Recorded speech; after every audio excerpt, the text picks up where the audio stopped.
me tell you a story that will teach you why true love is not found in riches, but in the heart that gives without counting. This is the story of Tobechukwu, the only son of a great billionaire known as Chief Omenka, a man whose houses touched the sky and whose cars were more than the stars in the night.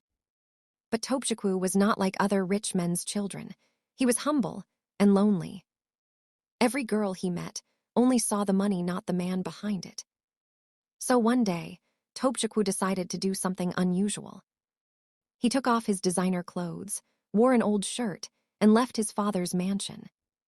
He drove out in a small taxi, pretending to be a poor taxi driver determined to find a woman who would love him for who he truly was.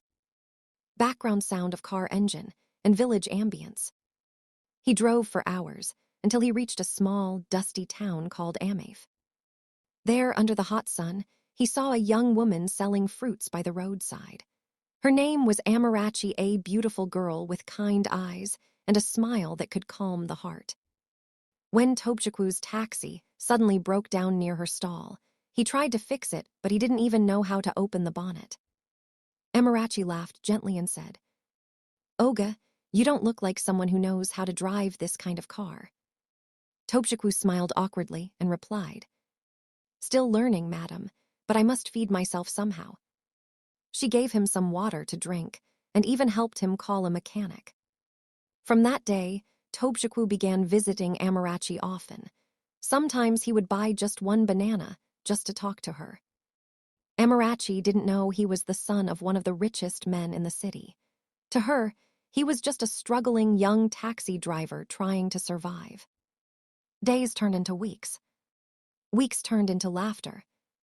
And laughter turned into love. But one afternoon, Tobechukwu's father, Chief Omenka, sent his men to find him. When they arrived at Amarachi, they were shocked to see him in dirty clothes, talking to a fruit seller. "Young master, your father is worried. What are you doing here with these people?" one of the guards shouted. Amarachi stood there, confused and afraid. And that, my children, was the day she discovered that the man she loved was not who she thought he was. Looked at Tobechukwu with tears in her eyes and said, "You lied to me. All this while you were testing my heart." Tobechukwu tried to explain. "Amara, please, I didn't mean to hurt you. I just wanted to know if someone could love me for who I am, not my money." But Amarachi turned away and whispered, "Maybe love and lies cannot live in the same heart." Walked away, leaving Tobechukwu standing alone by the roadside, his heart heavy with regret. And that was how love, born from truth, began to die from deceit. But my people, every storm leaves behind a lesson. Because what happened next will surprise you.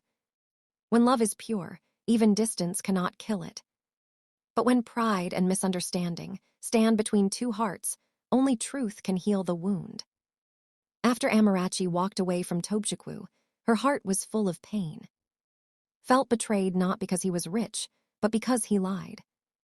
Told herself she would never forgive him. Meanwhile, Tobechukwu returned home to his father's mansion, but peace left his soul. He sat in his golden room, surrounded by wealth, yet felt poorer than the beggars on the street. What is money, he asked himself, when the heart that makes me happy is gone? His father, Chief Omenka, laughed when he saw his son sad.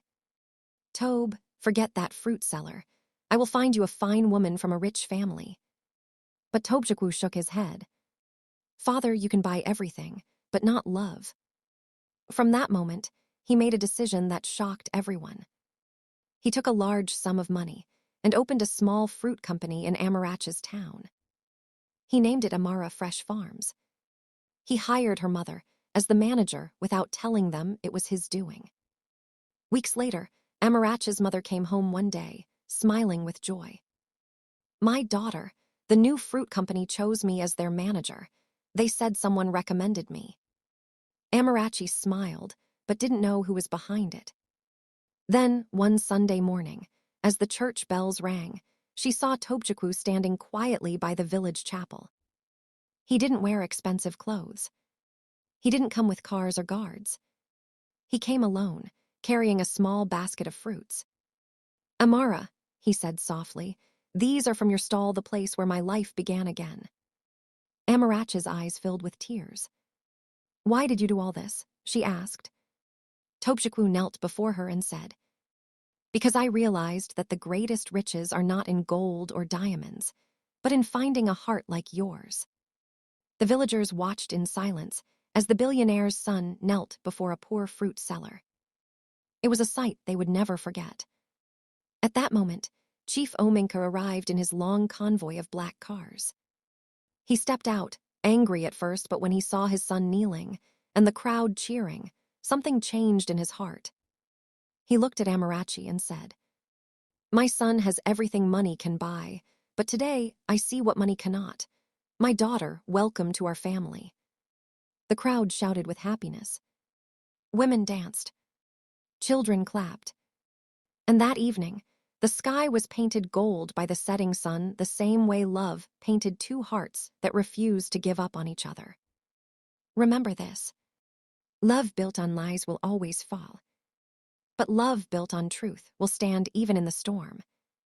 And so, Tobechukwu and Amarachi lived happily, not as the billionaire and the fruit seller, but as two hearts that found wealth in each other. Thanks for watching. Don't forget to subscribe and give us a like and comment. See you in our next video.